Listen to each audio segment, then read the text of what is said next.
La sixième génération de l'Opel Corsa existe depuis 2019 en tant que premier modèle du constructeur automobile sur les fondements de Stellantis.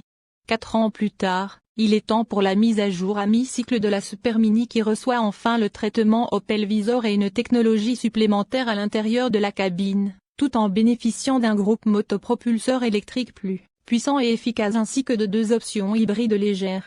Le point culminant des mises à jour extérieures est le visage Opel Vizor avec une calandre noire brillante reliant les nouveaux phares.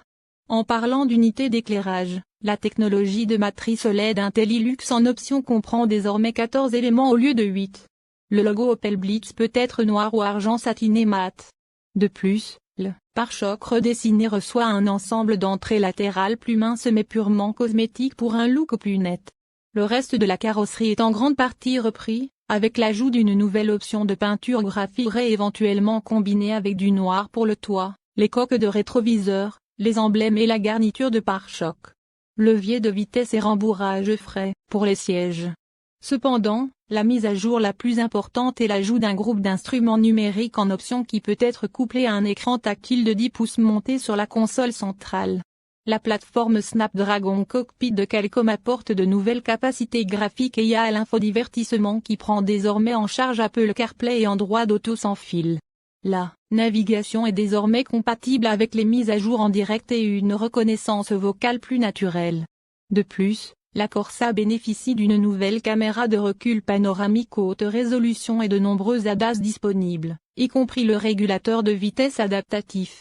La mise à jour de milieu de vie de l'Opel Corsa n'est pas profonde, car le constructeur automobile a équipé la Super Mini des derniers éléments de la technologie de groupe motopropulseur Stellantis, qui a déjà fait ses débuts dans de nombreuses autres offres basées sur CMP/et CAMP. À partir de la Corsa électrique, le modèle est désormais disponible avec 2 options de groupe motopropulseur. Le modèle standard produit les mêmes 100 kW 136 chevaux, mais bénéficie d'une autonomie WLTP accrue de 357 km. Il existe également une version plus puissante avec un nouveau moteur électrique plus efficace qui produit 115 kW et 156 chevaux, et est couplé à une batterie plus grande de 54 kWh, au lieu de 50 kWh, permettant une autonomie WLTP de 406 km. Lorsqu'elle est connectée à un chargeur rapide, la batterie peut passer de 20% à 80% en 30 minutes. Plus important encore, l'Opel Corsa devient le premier modèle du constructeur automobile à proposer des options hybrides légères. Le nouveau moteur turbo-compressé de 1,2 litres avec le système 48 volts est disponible en 2 puissances produisant 74 kW et 100 chevaux, ou 100 kW 136 chevaux. Les deux sont exclusivement associés à la nouvelle boîte automatique à double embrayage à 6 rapports. Outre les options électrifiées, Opel a confirmé que la Corsa restylée sera disponible avec des moteurs à combustion efficaces à l'avenir. Cela fait probablement référence au moteur 3 cylindres turbo-compressé de 1,2 litres non électrifié de 100 kW 136 chevaux, qui est déjà proposé sur l'Opel Mokka mécanique avec une boîte de vitesse manuelle à 6 vitesses.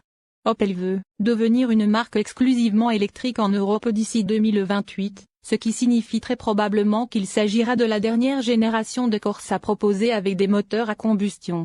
La société n'a pas annoncé les prix et la disponibilité de l'Opel Corsa rénové, qui devrait être plus cher que le modèle qu'elle remplace. La Super Mini fait face à moins de concurrence après la disparition de la Ford Fiesta et de la Kia Rio, mais a toujours de puissants rivaux, notamment la Peugeot 208 qui sera bientôt mise à jour, la Renault Clio récemment rénovée, la Toyota Yaris, la Volkswagen Polo et la Skoda.